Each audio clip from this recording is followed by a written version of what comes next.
కార్తీ రోజన్లు పోయిలే ఎండలు దంచుకొడతాయన్నది సామెత.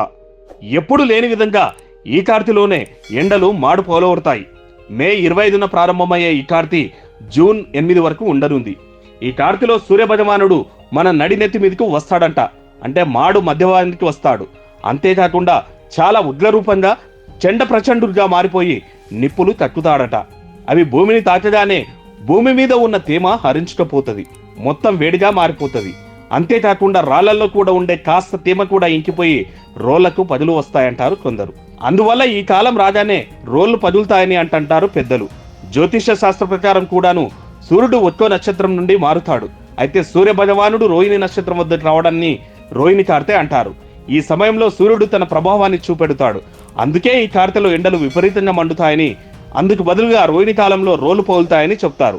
15 రోజుల్లో తీవ్రమైన ఎండ, వడగాలులు, అగ్ని ప్రమాదాలు అధికంగా ఉంటాయని, అందువల్ల ప్రజలందరూ ఆరోగ్యపరంగా జాగ్రత్త తీసుకోవాలని చెప్తుంటారు ఈ కాలంలో పెద్దలు, వైద్యులు.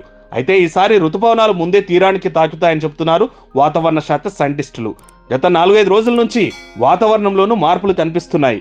వర్షాలు అక్కడక్కడ పడుతున్నాయి. చూడాలి మరి ఈ రోహిణి రోకలను పోలవడుతుందో.